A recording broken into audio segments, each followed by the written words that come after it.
Ladies and gentlemen, welcome back to another episode of Couple of Nukes. As always, I'm your host, Mr. Whiskey, and I always enjoy my military-based conversations. And what I have found, as I've mentioned before, is that from Vietnam to 9/11 to the newest generations getting out, myself included, a lot of us have experienced the same hardships, the same issues with leadership, with work and lifestyle environment, and it is so interesting to see the patterns and then to also explore what was different.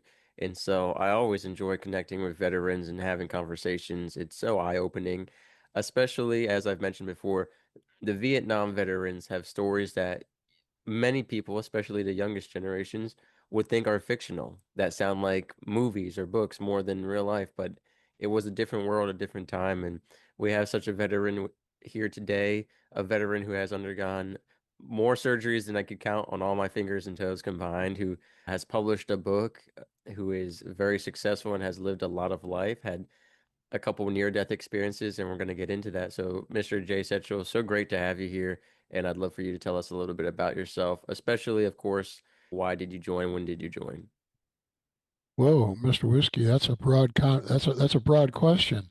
I well, start out real quick. I was born and raised on a big farm up in northern Illinois and working farm with cattle and did a lot of ag spraying and such. And went through high school, worked all the time, always worked. Never got anything for nothing for free. That's people don't realize nothing comes for free. But enlisted in the Marine Corps when I was 17, didn't get to go in until I was, or after I was 18. Did did my Marine Corps thing. Died November 12th, 1969, when I was in the Marine Corps, and got out and just moved on and kept going with life. I don't know. I did other death experiences. I've had lots of surgeries. 73, like you had mentioned that. Yeah, if you had 73 toes and fingers, you were were in trouble. Yeah, I don't And know if I would bring that up on the first date or leave it as a surprise for like, yeah, later on in life. I don't know. It'd be kind well, of it's hard to kind of hide like that. it's kind of like I say my scars are my medals, whether they're internal Mm. or external. I'm not ashamed of them. I've earned every one of them, and yeah, I don't know that I'd. It depends on what's wrong with you that you had the surgeries, but Well, at least I'm a man. Imagine if you were a woman and they charge a lot of money to do your nails. If you had 73 of them, I mean, that's uh, going to cost a whole paycheck and a half to get those painted. well, yeah, and at least I don't paint my nails. It's like, Right. I thought but maybe you just did a clear coating. yeah, I use a clear coating. No, no, It's all no, but natural. all natural. You asked me something else too to cover. Just why did you join? You Uh, mentioned being 17 years old, so a young man, and what drew you to the Marine Corps specifically out of all the branches? I, I joined because it was the thing to do. I joined because my cousin was 7 years older and I wasn't. He was in the Marine Corps and he said, "Do not join the Marine Corps. Absolutely do not do it. No matter Right. what, don't join the Marine. Go in anything else. Go to England and join the Navy or something. Do anything, but don't join the Marine Corps." So you know how that goes. It's kind of like your dad telling you, "Don't drive. Keep it under the speed limit." Right? Oppositional defiance disorder. You're like, all right, Whatever that's what I'm whatever going it to do. is. But Right. that was it, and I enlisted. My grandfather had a heart attack that fall, and we couldn't quite get in, so I went back down and talked to the recruiter, and they had a thing they just came out with called a delayed enlistment program. And so they put me. I wasn't avoiding anything. It was just they just put me off for a couple of months, and Right. away it went. But I guess they called it the television war because everybody watched it on TV. We didn't. I never had time to watch on TV because I never watched TV. I was always working, so I never really had anything with it. I knew a couple of the guys that graduated a year before me or 2 years before me from my little farm town or local towns or nearby towns, and they gone in and I don't know. I just did it. It wasn't some kind of a grandiose. I'm going to save the world or do something Right. different. But And and I and that's not wanted required. It's and not yeah, required. yeah, and I wanted it to be harder. I mean, that's the way I was. I was at as a a kid, I mean, I always worked out. I mean, I was just, I, I look for something hard to do anyhow, and you solve problems, and that's how I was raised. So I guess the answer just is that I thought it was going to be tougher and harder and all that, Mm. and it was. So hey, Well, that's good because me personally, I felt like Navy boot camp really shocked me in terms of physical fitness standards because I grew up, I didn't watch a lot of war movies, but I saw clips here and there. And so you get this idea in your head that boot camp is climbing ropes, crawling through the mud, like across all the branches, right? I'm sure in the Army and Marines, they have a much different, more intense program. But yeah, the Navy, I was really shocked. I mean, yeah, so swimming side, obviously, I think it's more intense than maybe some other branches, not the Marines from what I've heard, but right, I was right. so shocked by the lack of outdoor physical training. And I I, mean, I can understand it to a degree compared to the Army or Marines, but I think you should have a fitness standard all across. There's anyone who is sea bound, you can expect and should be prepared to also be land bound and to be in combat. And so that's why I even agree with like at one point when I was in, women had a different physical fitness standard than men. It was very dependent on age and I know they're pushing for it to be all the same across the board, and that's how it should be. Any member in the military it should be able to absolutely perform the 100%. functions of their responsibility. If women find me under debris in a Navy ship during a battle and they say, "Well, we can't move this because we're not strong enough," then we'll have to go find a man who is. I mean, to me, that is just now you've compromised a situation, right? And it's not that women aren't capable of being as strong as men, right? We've seen amazing women in the fighting world, in the lifting world, right? It's just a matter of holding that standard. And even if that means less women can join because they need to meet that physical fitness standard, I think high quality candidates is better than quantity. It's a quality over quantity, Well, right? it's, that They lowered the yeah. education standard, they lowered all the physical fitness standards to get more people to join because more people were leaving. And what you're doing is you're combating retention and recruiting with, as politely as I can say this, lower quality candidates by lowering the standard.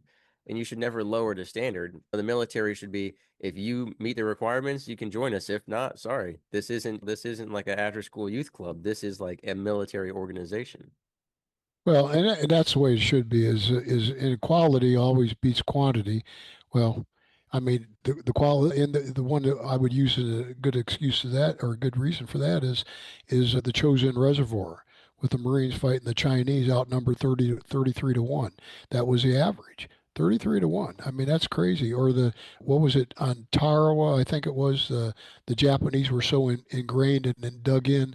They said it would take 1,000 years, a million men, 1,000 years to take Tarawa, and the Marine Corps did it in 4 days. They don't Right. jack with us, don't threaten us. And but you're right. I mean, and to let the standards down. Back in the Vietnam time, they had what they called McNamara's 100,000. You probably never heard of it. You can dig it out. You can look it up. It ended up being about 300,000, but McNamara was insane. He was, in my opinion, he was insane. Should have never been Secretary of War or Secretary of Defense, whatever. But he wanted to bring in 100,000 people, particularly from the South, that were less than educated, could be out of physical condition, and they were supposed to work, say, in logistics or supply or deliver the mail or do something stateside while the better people went to combat. Okay. Okay. But what happened was he ended up being about 300,000 instead of 100,000. And unfortunately, a large portion of them got sent to Vietnam anyhow. And their death rate, because of their inability to understand orders, just the mental Right. state and the educational state of what the people were, their death rate was 3 to 1 over the average guy. But that's America. That was McNamara. That was the time, and we shouldn't have been to Vietnam anyhow because the Gulf of Tonkin incident never happened, and well, that's all. It's all fact and it's all proof, and it never happened. So we should have never been to Vietnam, but we never were not in Vietnam. We were in Vietnam the whole time from World War II. We were there supporting the French, but we know how that went at Dien Bien Phu, and so. I don't know. It's just kind of a, but I agree. Your example of somebody moving debris to get you free, it's a perfect thing to say. Is like you shouldn't be on the ship. I mean, if you can only run the sonar and put on the earphones and listen to something and go, hey, Commander, I hear a beep out here. It's not, no, if that's all you're going to do, and no, I think it needs to get back to, I personally, men on ships and let's go at it because we're there to fight the war. We're there to protect this country. We're there to defend our things. And it takes a lot. And when you mentioned before about women being in the military, there are some that are very good, excellent at what they do and can do. But when I was in, I never saw a female Marine, not one, the entire time I was in the Marine Corps. I just because of where I was or what I did and whatever, I never saw one. I know they existed because I heard it, but Right. I never saw one. Well, I think it's a matter of, and my biggest thing too is what I've seen, unfortunately, is women have an ability that men don't that negatively affects the military, which is the weaponization of pregnancy. Now, I don't support that at all, of course, Mm-mm, but I have mm-mm. seen it. I have seen women who, right before deployment in the Navy, oh, suddenly they're all pregnant. And now they have to have a shore tour and maternity leave, and they don't get to go out to sea. And so I have seen the weaponization of pregnancies, or oh, I'm tired of the submarine life and now I'm going to get pregnant and force us to surface possibly to get out of here. So I think that is one of the downsides of it. But as far as like any other branch shore side, I think it's great when you have women who meet those standards. But I don't think we should lower the standard to combat retention and recruiting. And another thing I'll say is I think it's really interesting talking about wartime readiness and complacency. I heard a quote once. It was like, hard times make strong people make good times make weak people. And I Yep. think it's interesting because civilians have such an image that the military is just a bunch of trained killers and that everyone's combat side. Only a small portion of the military is actually combat deployed actively right now. Most of them are stateside doing regular 9 to 5 like jobs, keeping equipment sustained and doing other military operations that don't require active combat. But everyone should be prepared for active combat.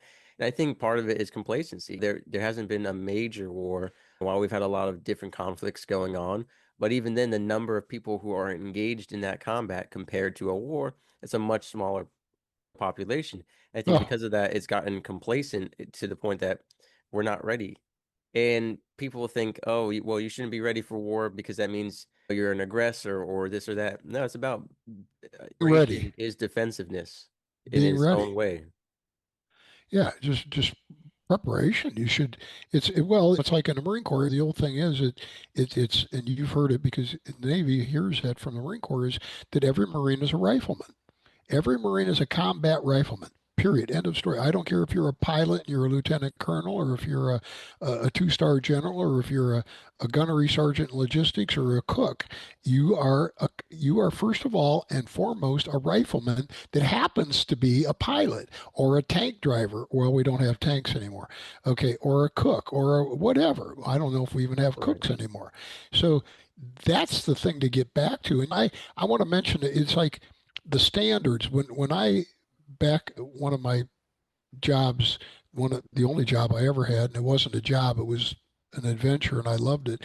But when I was doing some hiring, I hired several women, and when I did that, I put them to the same paces. And I had guys, we had a very hard hiring process, and it was a multi-phase process. It was a 3 4 time, but I had guys that would get so upset they would say, "Excuse me, I need to leave to go to the restroom," and they would never come back. They wouldn't Wow. come back. And Wow. I had women that would sit down and just break down in tears. Well, but what we were trying to do was get them ready for the real world. If I put you out now to be out selling something in door to door or working on Hmm. something, even if they already had the product and they don't want to talk to you today and they get all over you and they climb up and down one side of you and down the other, or climb, I didn't say that right, did I? Climb up one side of you and down the other, and they beat up on you. I don't want Right. you coming back and whining to me. Handle the problem. And Right. that's what it was. And that's what basically you're saying about the military, in my opinion, is and but yet don't I mean the grunts or infantry in the Marine Corps are different than they're just a little bit different. I mean, and it doesn't mean bad, but the guys that are in Amtrak's or whatever, don't tell them that they can't be infantry because they'll get out there and they'll fight to prove it because that's how it is. But it's the same thing with somebody that comes off the submarine to an aircraft carrier, two completely different operations, but yet Right. each one has its own p- problems and terrors and fears Mhm. and dangerous situations regardless. So you need to be prepared. Okay, you have been on a submarine for 6 months. Oh, now you're going to be on an aircraft carrier for another year, and you're going to work the flight deck. Wow, that's a whole new a new Right. project. The versatility. I think one thing, like I remember nuclear operators complained that we didn't get a lot of firearms training, and the excuse was, well, if the enemy's gotten to the point where you are, like you, at that point, just give up because it means the whole sub or whole ship has been compromised, and that kind of mentality really did not sit right with me. It's like, no, No, to the last defense, to the last line, like that is real war. We're not going to just, all right, they've made it this far, we're giving up because we're at like the very core of the no, ship and whatever it is. It's like no, like to the last line, like every member of the military should be trained in physical combat and firearm safety and training and all across the board. And swimming too. I don't care if you know your Air Force, Navy, Army, Marines. You should have swimming training. You should have physical fitness training. Now, I will say, like my one sister, she was the first female in 5 years to get picked up for the special rate within her rate because she was the only female who had met the physical fitness standards for that job oh, in the okay. past 5 years. So I was super proud of her. Wow, But the wow. 5 year, I mean, that's a pretty big gap. So And that's a so, long time. That's a big gap. Well, that's one thing. I mean, it's like in one mind, any weapon. You can use a pencil. I don't give, it doesn't matter. You can look around your desk and find something, a coffee cup. You can, whatever you got, but oh gosh darn, it was something you were just saying there about being trained. Oh, I know. I've got a good friend of mine. He's in Germany right now wrapping up a project, but he was sergeant of the guard in charge of the nuke keys for the USS Kitty Hawk from 71 to 73 or 72 and 73, I don't recall. But he used to talk about running down the gangplank. They had 3 minutes from the call from the captain of the ship to have the nuke keys to the door to unlock the door. And they would run down to this group of right, 5, 6, 7 Marines with shotguns, and he said, boy, some of the Navy guys would stick their heads out the hatch to see what's going right, on. And he said they'd clock them, they'd knock them out. It didn't matter. Get the hell out of our way. We are coming through, baby. And right. because they had 3 minutes, and that's a big ship. It's a lot of stuff. Yeah. So yeah, but that was, it's just a whole different world. I had a leader who that was one of his favorite parts was if he was on one end of the submarine and a fire was called on the other end and he would get this stuff and try to get to it because and that's what I like. As some see submarines are very everyone does everything focused in a sense that everyone is damage control and firefighting Yeah. trained to such a higher level than anywhere else in the Navy because the if the ship goes down, we all go down. It's a Oh, submarine. You know, that's one of the most it's a limited amount of area and space to do it in too. right. And it's one of those things where you need instant response. So whoever is there, and that's also in the military, like at least in the Navy side, if you come across a casualty, like you are the man in charge. You are like responsible for that, at least until someone higher up gets there. But you know, you don't just call it in and then leave. Like you take care of it. And so I will say at least where I was stationed, we all got TCCC casualty combat care training and stuff like that. So to the basic degree, but I think it needs to be a lot more. But moving on from military standards, I Go want to ahead. get more into your story. Sure. You've kind of expressed a little bit about your, I guess, for lack of better words, political opinion about the Vietnam War. I want to get more into your experience during that time first, like when you were sent, how you felt, and what you did while you were over there. I did not spend a lot of time over there. I did not spend extended lengths of combat time. I started out in tanks in the Marine Corps. the old M48s and M60 tanks and stuff. And at that time, our in 68, 69, 70, our tank, I wasn't aware of it then, but I did later, it was 75% casualty rate. So it was a very, very high rate. But Right. I was set up to go to Vietnam for Bravo Company, 3rd Tanks up at 3rd Marine Division up on Con Tien, which is on the demilitarized zone. And I witnessed a drug deal go down, and I ended up, make a long story short, I ended up being part of criminal intelligence. So my trips to Vietnam were more like part of a SOG unit, a Special Observations Group, where you were in CID, but you were undercover. So let's say you were going to head to Vietnam, you're part of a unit, doesn't matter what it is, tanks, Amtracs, Grunt, doesn't matter.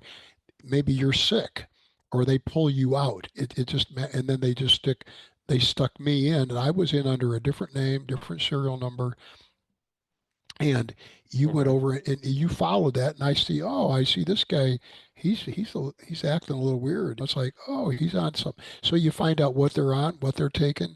You try to get into where they got it, and it didn't take much. It's like, hey, I'd like to, can I have a little bit here? Oh, yeah, okay.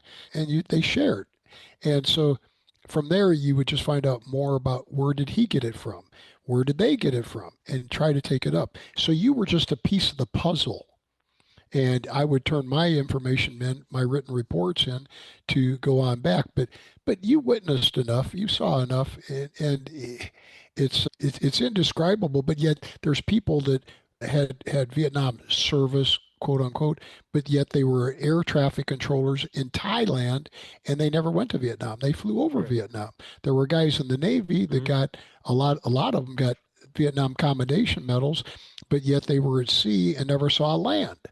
So it was kind of like, but yet you had guys on land that saw combat 18 hours a day till they got hit and killed or blowing up or whatever. I've got a friend of mine in Florida that is a real good friend of mine, and he was in Vietnam 5 days and stepped on a mine, lost both his legs and part of an arm. 5 days, 5-man patrol. And Wow. he was in the middle, stepped on the mine. The explosion, the mine went out, of course, and killed the man in front of him and the man behind him. And they were all separated. That was before, what was it when they called COVID? It was called when you were separated, you had to stand 6 feet apart. Uh, uh, they had You a talking word about for social it. distancing? Social distancing. Well, when you social distance back when we were in, it was like 15 to 20 feet. Mm. Okay, but anyhow, these two guys caught it too much, and the point man and the tail gunner, they got a little shrapnel, but they didn't get injured badly. But Francisco, he's been a minister and a pastor for the last 45 years, and he had a rough 10, 15 years of dealing with it, Of because you course. go to Vietnam, you're there 5 days, and boom, it's done, it's over. And but what I saw, there was good and there was bad. It's just, you can see a lot, but the problem was coming home and seeing the stuff, because you were totally disrespected. It didn't matter what you did. It didn't matter if you were doing it under orders. It didn't matter if you volunteered. It didn't matter if you got drafted. The Marine Corps, when I went in the Marine Corps, they weren't drafting. It was still all volunteer. But to see some of the people, and then some of the people now that they want, and you've seen it, you've witnessed it, is stolen valor. People that want to run around with 75 ribbons on it, and they got sergeant stripes on the side, and they got a major's, well, to you to be a lieutenant commander emblem on their shoulder, and they call themselves a sergeant major. Well, because it's a major emblem and it's a sergeant stripe. So it's Right. like, what in the world? And these people don't have any clue. But you had to be prepared. And you said about your medical training. We got that in boot camp and ITR about pressure bandages, and we had 10 stations. And if you didn't pass all 10 stations, they beat you pretty good. And if you had to do it again and Right. failed, you needed the bandages. Right. Well, and one of the things is with like a lot of stuff, like maybe it's annual or it's just like, did you do it once? Are you qualified? Like this needs to be continual stuff. Like Oh yeah. Sure, I've handled a windlass tourniquet before. I couldn't tell you the last time I had to do it. Like it's just because you do it once doesn't mean you know how to do it. But that's a very military mindset where a lot of people teach that way too. Like, all right, you saw me do it once, so now you can do it. It's like, no, this is most of us are high schoolers. We don't even know what you're teaching us, and we need to go through it again. And I think what's so interesting about that is just, yeah, becomes an annual checkbox, and you need to go through it over and over again. And I've seen a one interesting story I heard from a Marine was that they were in boot camp, and obviously you don't have your phone, you don't have access to the outside world, and they got an announcement like one of the higher ups comes in and said some country, and this was during a time where there was a lot of political tension. He came in and said, "Hey, war's been declared. Like this country attacked this country. Like you are all considered full Marines graduating today, and you're being shipped out tomorrow." And you have like some people were crying, and they actually said if you want to go home, if you're scared to go to combat, you can. And it Oh, turns out it was all hoax, and anyone who volunteered to go home or whatever, like boom, kicked out of Marine boot camp. And they said there it's not happening today, but you need to be ready for it to happen at any moment, even before you graduate here. And so that was one of the coolest Marine boot camp stories I ever heard. And wow. I'm sure when you went through so when you went through boot camp, it was the Vietnam time or not yet? Right, right. Oh yeah, It definitely. was. So I it was mean, it was probably as fast. Yeah, totally they cut. different. Well, they cut boot camp from 14 weeks to 9 weeks, and you did everything in 9 weeks that you did in 14 weeks. So your days were longer. Sundays weren't a day off, so Right. to speak, to do personal stuff or whatever. At the right there at your. And we lived in Quonset huts. We didn't have barracks and the old metal round half round buildings, and but oh no, you were, and there was a lot of physical abuse. I don't call it abuse. It was physical training. It was like, to use a word that they called us a lot, was a turd, plain old turd. Well, that stood for trainee under rigid discipline.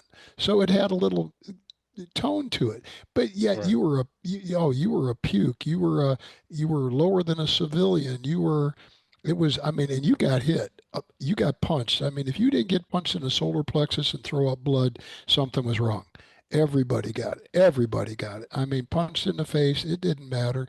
Very And different nowadays.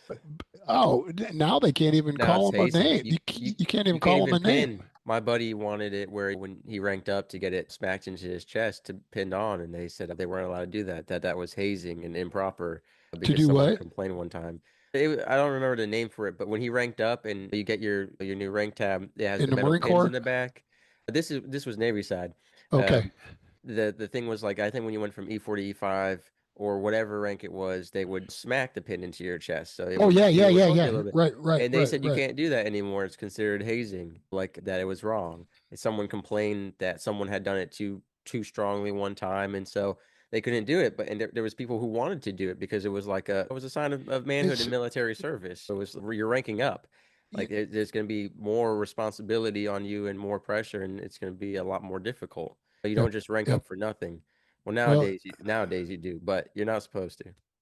well, I remember it's like, yeah, if you got picked up lance corporal, corporal, sergeant, anybody your rank already a sergeant or a corporal or above you that was available, there may only be four, might be 20. It depended. But they took your chevrons and they took the two pins and they just shoved them in your arm, and then everybody come by and whap you on the arm. Well, Right. punch them. Well, now recon, they used to do it on their chest. It was that was their thing. And did it hurt? Yeah, it hurt. But you pulled the pins out, you put a band-aid over it, you put a little salve on it or whatever they gave you, and it was over. It was a done deal. And were you sore a few days later? Sure. But it's not like going into combat getting your legs blown off. It's not like Well, going it's into just it. society's not just the military. Society is so sensitive nowadays about Oh, everything. And you it talked in the very beginning about nothing is free. And there is so much blind mm, privilege in this world and mm, spoiled people that it really is so upsetting. Even this morning, one of my fellow podcasters, we have a group chat together, and he was in a moral dilemma where he's trying to rebuild a relationship with his children, but they were being ungrateful. They got an early Christmas gift from their grandparents, and it was just money, and they were complaining about the amount and like his Uh, mindset was there are people who get nothing, who have no uh, Christmas, uh, and here you are complaining, but he's trying to rebuild his relationship with them, so he doesn't want to address it. But even that call this morning, I was like, man, there's so much ungratefulness in the world and so much privilege. One of the musicians I listen to, he said people are complaining about the world as they're drinking their Starbucks, texting on whatever social media platform it is. Like I commonly will express like these are first world problems because there's so many things people complain about, like the amount of food waste and people uh, complaining about their food. uh, There are starving uh, people across the world, and I I hate hearing people complain about stuff like that. I work in abortion alternatives and abortion prevention, and a lot over 75% of abortions are financially driven. So we got compete people who are killing their own children because they don't have enough money to raise them. Meanwhile, we've got people with private spaceships and jets and airplanes and multiple houses and people complaining that, oh, the amount of money we don't have is enough to buy our third car. Meanwhile, we have a mother who has to kill her child. It's just ridiculous.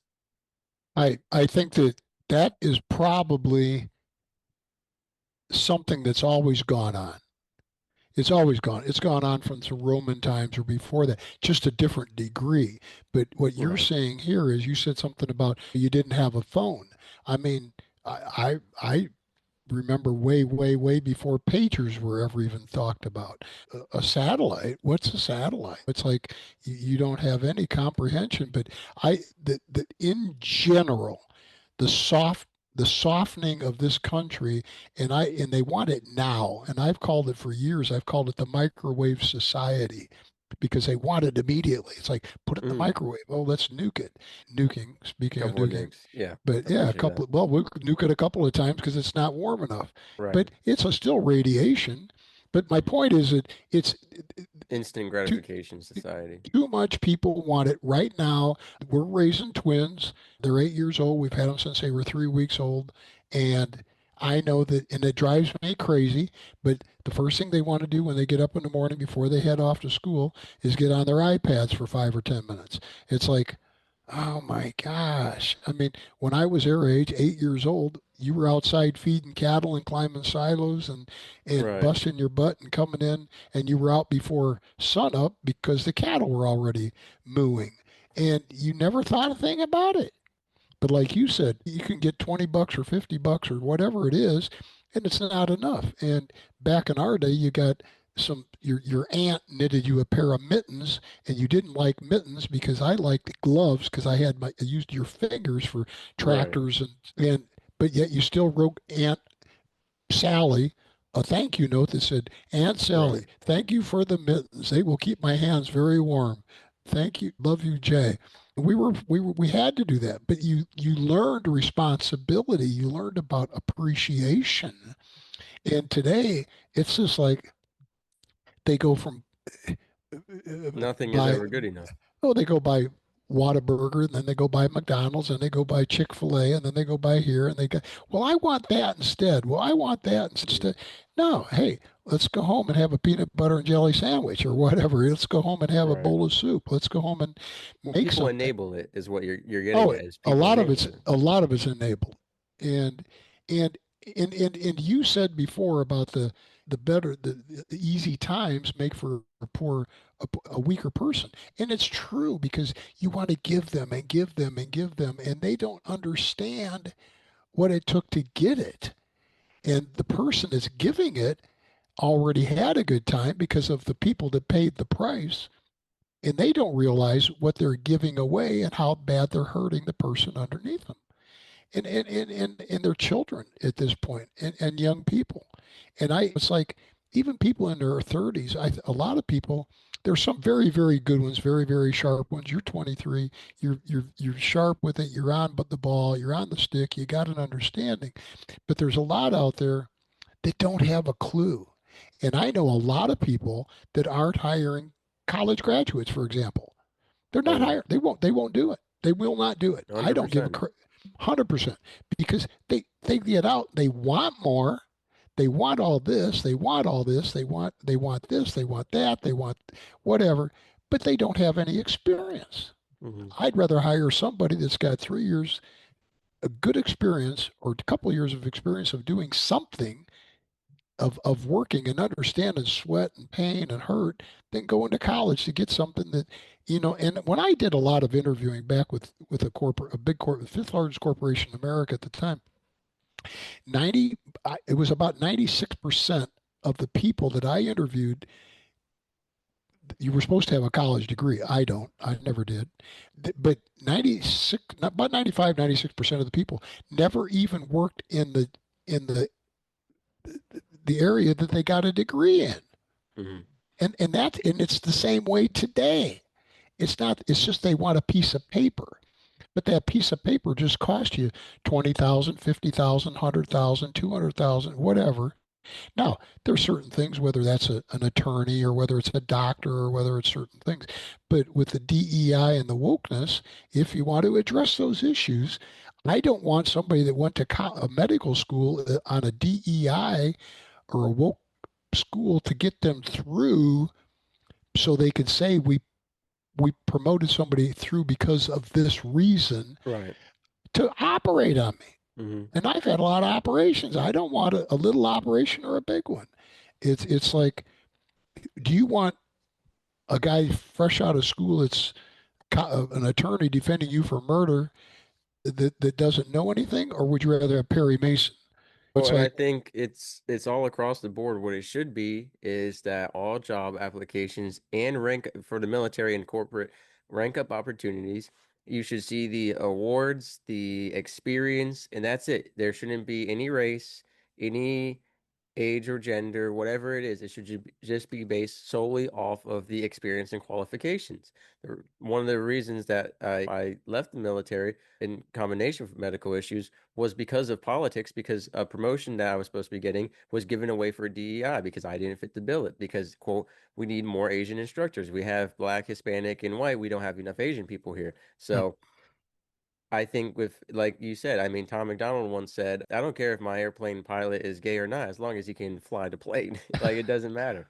And I think that it shouldn't be. And honestly, with some of these, I mean, it is ridiculous. I've seen stuff on the news where schools and other universities and even just hospitals are having you like assign some places are doing you're putting your newborn's gender yourself like is or are they male female they don't know yet or what I, or like I, a bunch of I, other stuff and it's just ridiculous. Your sexuality shouldn't have anything to do with a job, period. I can understand gender, age for demographic statistics, right, for research purposes, but what does sexuality have to do with it? That has nothing to do with it.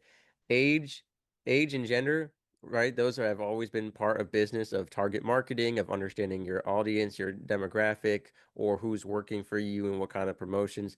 But sexuality should have nothing to do with it. That shouldn't be public information to begin with. A guy said, if I don't have a straight flag in my front yard because it's no one's business. That is my private, intimate life. So I why never is thought it about your that. personality? I love that perspective because I said now, I don't support homosexuality at all in terms of it is, I think it is wrong and it's not natural and it's a sin. But regardless, even if you are homosexual, that doesn't change your personality. If it's just supposed to just be an attraction to the same gender, so why has it changed the way you talk, move your hands, and become a personality? That's the part right there is it's become a public statement, not a preference or an attraction. It becomes a public statement and a political statement, and that's my big issue with it, right? Being straight isn't my personality. Being straight is how I have my intimate time in my romance life. It has nothing to do with my show or my content or what I wear No. and people are going to say, well, obviously you're dressed like a straight man because I have a cowboy hat on. But yeah, if you think there are gay people who don't wear cowboy hats, you're very wrong. Oh, oh, oh, oh. Well, Chaperone that's, has a whole music video about that, the Pink Pony well, Club. So we had what is it that the president danced to? What was the group that sang that song? the YMCA. YMCA is by the Yeah. Village People, and I they mean, each yeah, the had. village people, and they were all gay, and I mean, they I were. never knew that until recently, but it makes I didn't sense know it now for that years. I didn't know it either. I thought the whole thing was they had like each person was like a different career slash Yeah, goal, you an know, Indian and a soldier and and a we knew the Navy police. guy was gay, but I didn't know the rest of them were too. Yeah, well, yeah, I didn't either for why. I mean, I don't know, but it's like you said, a straight flag in your front yard. I never thought about that. I need to do that just for the heck of doing it. Now that you Well, there said it, even there isn't even a straight flag. They've made like probably 100 different flags by now. They have one for pansexual, queer, asexual. I mean, they keep making more and more flags, it's but no it's one's made a straight flag. it's And like I mean, it's like the holidays. It's like somebody, and I watched a comedian the other day says, how can we have hundreds of thousands of men have died for this country? How many hundreds of millions have been wounded or hurt or right, damaged? Okay, and we got one day for one day, Memorial Day. We got Veterans Day. We got millions of veterans. We hmm got one day, but we got Gay Pride Month. right. So that means if, and I'm not trying to get in a big argument with everybody on it. The fact is, a month, really? Or you have Black History Month, or you have this month, or you have that month. When did they have straight white guy Well, their month counter argument or is that day? every day and every year has been straight white guy time. And I think, especially on your point to the you have Veterans Day and not more time dedicated to them. And the thing is, we couldn't have a Pride Month if we didn't have veterans, right? I mean, that's what's fault. If That's, you you look at got it. other countries, they persecute and kill people for being Oh, homosexuals. And funnily enough, I watched a comedian the other day. He said, so America allows homosexuality, but then they support these countries that would kill them. They're saying free Palestine and supporting countries that and talking about Americans are killing Muslims and that's wrong. And then the Muslims are the ones who would kill the homosexuals if they were in their country. So well, it's a very ironic thing where the ones yeah, yeah, America, a lot of people on the left side hate America, but America is the only country where they can actually express themselves to the yeah. degree that they do, and they think it's such an oppressive country. It is the least oppressive country in the whole world. I, you're on, you're preaching to the choir because I know I've talked to people before about it. I go like, it's like whatever your choice of sexuality is, it doesn't matter. You go over there, they're going to throw you off the rooftops. Yet they want them here, and it makes no sense. It's all ironic. It's ironic that they're supporting it, but yet when the first people they're going to kill before non-believers, and they've said that before they kill non-believers, they're going to kill the people that have other choices, and it's Wow. crazy. And For non-believers, I mean, that really shows you what the expectation is because oh yeah, those are the kinds of religions that they're in territorial wars with other countries to expand their religion. So, well, I mean, that is just a yeah. powerful statement. But And I don't know not I'm not I don't even like to get onto the politics side, but it's like the Palestinian issue. It's like if the Palestinian issue was not such a problem, why don't the other countries take in people from Palestine? Afghanistan, Iraq, Saudi Arabia, wherever, take in other Muslims. Well, they're not Muslims. They're considered. I mean, I know they are, but they're considered Palestinian. And why they won't even take their own is beyond me. But yet they want us to take them. Well, that's another whole subject. So oh yeah, yeah, we'd be we're better to still in move on. Vietnam. Now we've Yeah. jumped to modern conflicts, but there's a lot of similarities between Vietnam and other conflicts that, politics play and media coverage play such a huge role into how society feels Oh yeah. about conflicts. Vietnam, that was part of it was all the political and then being one of the first wars with media coverage, like you mentioned. So I Well, think that's interesting. yeah, embedded. I mean, the photographers or videographers, they actually had some taking pictures and sending stuff back that they shouldn't have. It's war is war. War is hell. It's done. World War I was supposed to be the war to end all wars. Then we had World War II, and we won a war. World War II was the last war we won. It was the last war anybody won because nobody's won a war since then. I don't care if it's Vietnam. I don't care if it's Korea. I don't care if it's anything in the Mid East. I don't care if it's Zelensky and Putin. It doesn't matter whether it's us or them. There are no winners. It's always a what do you call it? A treaty or a It's whatever word, compromise. a compromise. And No, if you're going to go to war, and there should be no rules of engagement. How many people I knew, even in Vietnam, that died because of rules of engagement, much less you hear it talked about in the Mid East, Yeah. where I just had that conversation the other day. the There's sandbox. what was it, the Geneva Convention, like, oh, chemical warfare is inhumane. What do you think war is? War is Well, inhumane. That's the most primal thing is killing each other because words have failed. So to put rules on it and say, well, we're gonna fight, but not to the full degree. I mean, I think that's really I can understand the humane aspect of it, trying to keep things civil. But if you've gotten to the point of war, I feel like you've crossed that civil boundary, and now, like you're saying, you're just gonna have casualties on your own end by trying to play fair, quote. well, I watched a podcast, well, not a podcast, it was a YouTube show the other day, and I was looking at it and listening to, and the guy was talking, he was Army Special Forces, he was talking about how some of their men were getting killed. And because Obama didn't want to drop a bomb in case there might be some collateral damage, but he didn't care if our men got killed. The whole Mm. team got killed. It didn't matter. And that's the way, like in Vietnam, if you're calling in for fire support, whether it's mortars, whether it's artillery, whether it's airstrikes, a lot of times, depending on where you're at, but a lot of times it had to go to Washington. Well, when it got to Washington, that's halfway around the world. They're sound asleep. Oh, well, by the time you get the information back, even if you got permission, everybody's already dead All right, or you're they're better off badly just injured. calling it in. You need to, Yeah. And unless then you're there. they derank you. They send you to Oh, court. We had a gentleman who was on the show shared about he wrote about a man, and it was in his fictional writing, but it was all based off his real time in Vietnam and what he saw. He had to use a trench shovel to kill a bunch of Vietnamese oh, because sure. he ran out of ammo, and they said that was inhumane slaughtering, and they took him to court for they all had firearms. He was the last person alive on the team, and he had to use a trench shovel to kill people. And they said that's inhumane, brutal slaughter, and they took him to court. I mean, that Well, kind of stuff is yeah, just so ridiculous. using an e-tool, but yet they used them in Korea. I mean, when you ran out of rifle ammo and pistol ammo and whatever else, of course, that does. They don't tell you how many times that we had guys in the Army and the Marine Corps in particular, because we were the ones in the field that died from being bayoneted because they didn't like the ammo and the M16s jammed all the time, and so they couldn't fire. They had full clips, one in the chamber that wouldn't go off, and they got bayoneted to death. Well, is that on the Geneva Convention?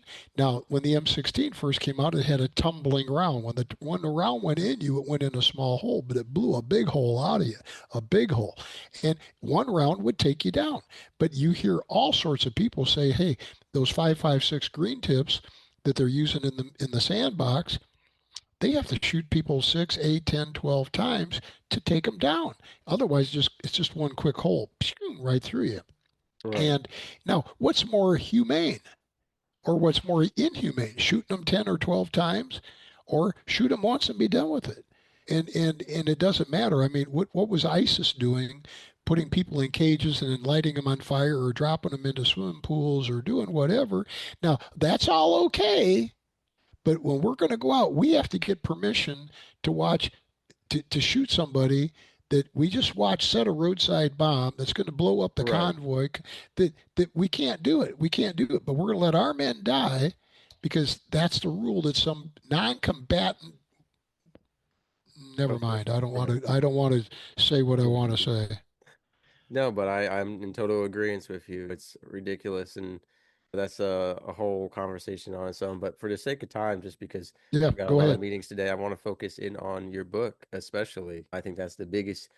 Obviously, you've been through a lot of adventures in life, like we mentioned, a lot of surgeries, near-death experiences, Vietnam, the whole hiring process and working that side. So your book is kind of a culmination of all that.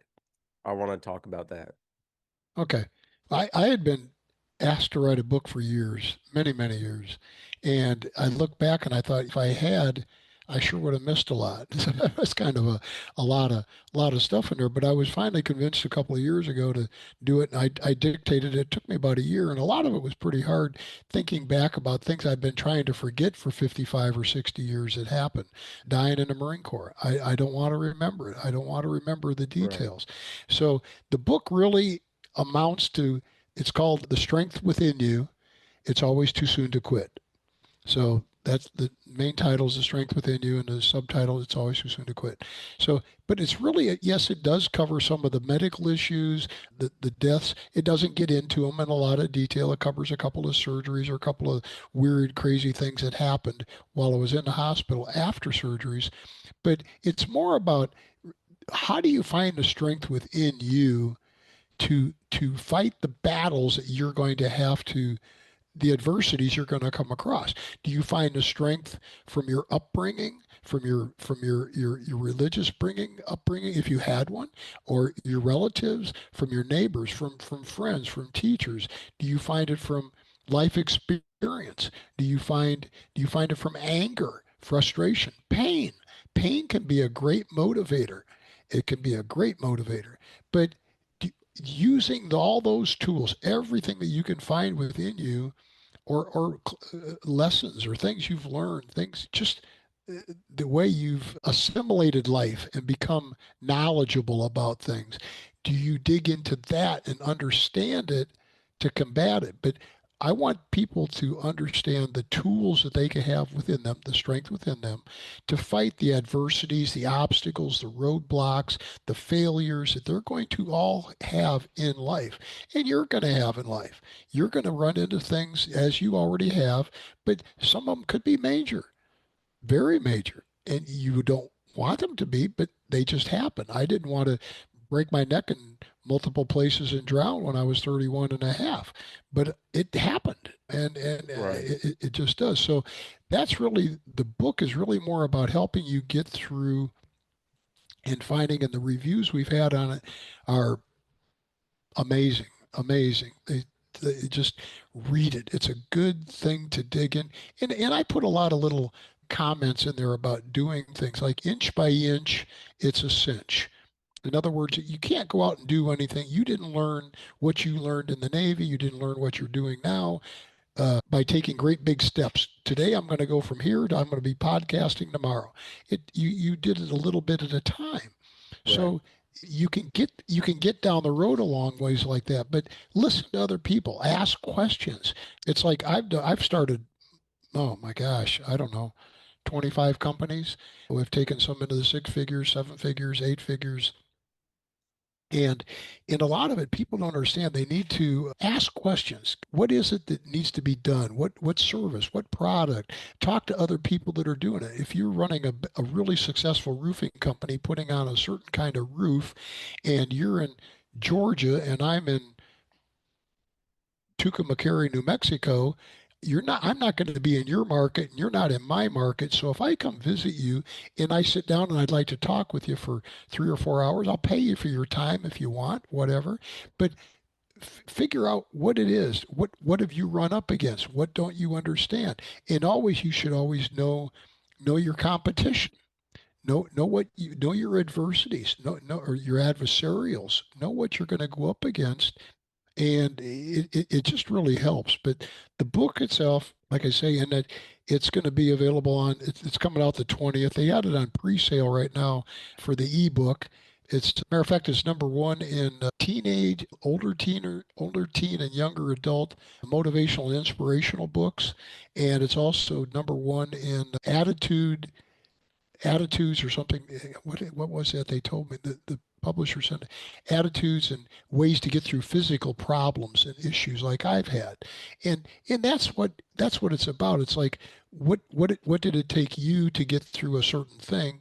Go back and put it in there. That's what it's about. Is sharing, and I believe that the more people you help, the better person you become. And it's a good way to look at things. And it talks about attitude, mindset. It talks about faith and hope and believing. And I believe there's a difference between faith and believing and hope. I hope I'm going to hit Mm. the target. at 500 meters with iron sights, which is not a big deal. They make it sound like a big deal, but it's not. And but yet, if you have the faith in your heart, you know it's going to happen. And if you believe something to be true, whether it is or isn't, you're right. And people forget that. They just forget the fact that if you really, a lot of people get things done when they're mad as hell or on fire with a cause. And it's like whatever's bothering you about something or whoever's listening, and today is the day. I'm tired of it. I'm not going to take it anymore. I'm sick of it. And you go out and do something about it today. Now, it might have been bothering you for 5 years or 10 years, and you just didn't do anything. You always complained about it. But that one day, something got under your skin, and you, by God, I'm going to go out and I'm going to take care of it. I'm going to make it work, or I'm going to stop it, or whatever the case is. I'm going to get it done, or at least get it almost done, and I can finish it up the next day. But that's really what it is. It's more about helping yourself get ahead and helping other people and making it through things that most people can't make it through.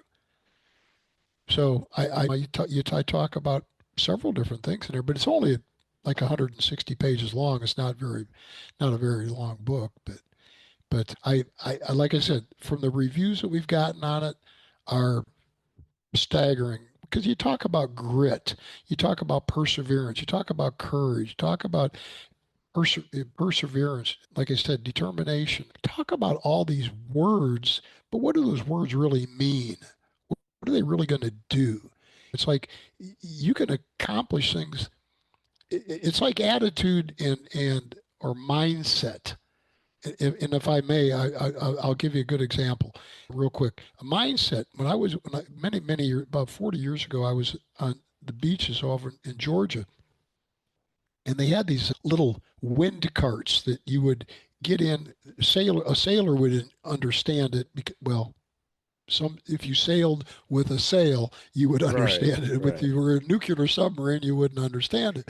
But right, but what it was they were carts that had wheels that were, oh, I don't know, 20 inch tall wheels, and they were on a little cart, and then they had a sail up, say 15 feet in the air, and this cart would go down the beach at 40, 50, 60 miles an hour with the wind. And they had one that had two people in it, and I was disabled enough that I got a ride. And I'm going down the beach, and we're cruising along. I mean, the wind's going like heck coming off the Atlantic Ocean, and we're like, and next thing I know, here comes a cart from the other direction, going the other direction. It's going northbound while we're going southbound. Same sand, same cart, same wheels, same sail, same wind, everything. And going back the other way, I was thinking, what is it that does that? How do you get two carts going the opposite direction that are this? It just made no sense. Well, what right. it is it's the set of the sail. It's the set of your sail. It's a set of your mind. If you believe something to be true, if you believe you can do something, so how you have a mindset. Now, I had one gentleman I had a disagreement with because he said, "Oh, I don't like the word mindset. That means your mind is set." No, your mind is not set all the time because those carts were a good example. What they was set, the sail was set going southbound. It was Mm, changed around to go northbound.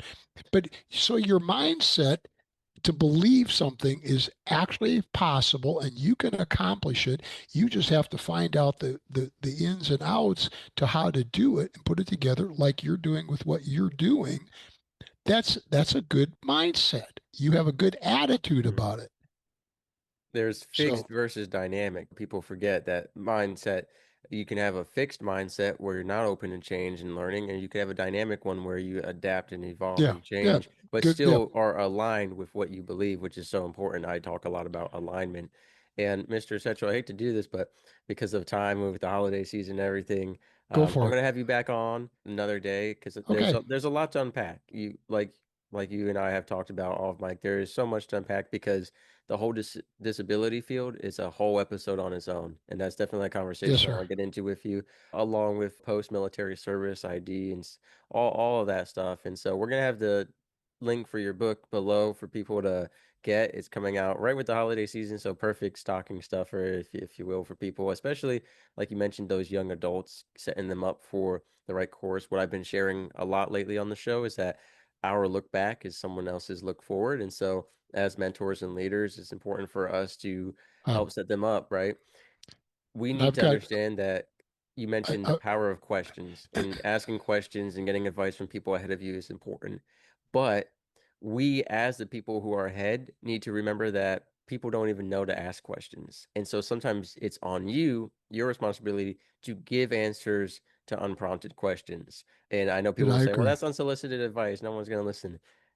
Yep. If you Yep. do it respectfully, politely, and in alignment with them, they will be receptive to it. So it's not lecturing, it's gifting. And so we got to do it in a proper way, but it's important because a lot of times our children and young adults that we're mentoring, they either are too scared to ask questions or they don't even know to ask or what questions to ask. And it's on us to help cultivate those life lessons.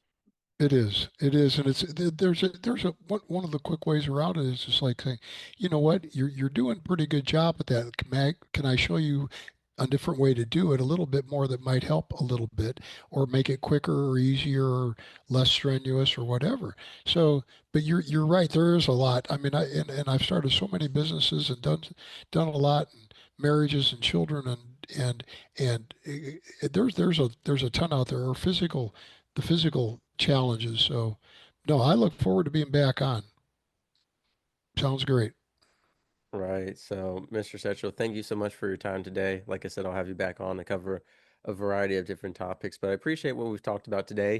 This is an unscripted show. We came on, we had a conversation, ended Yes, up sir. talking about some things that definitely weren't planned, but the important part is the adapting and cultivating life lessons regardless of where the conversation goes. And so I hope it was insightful to people, and I encourage everyone to check out your book and take a deeper dive into you. And I know we'll have your website as well, where they can reach out to you about anything you talked about today or anything you mentioned that they want to go deeper into detail with. So thank you again for your time today.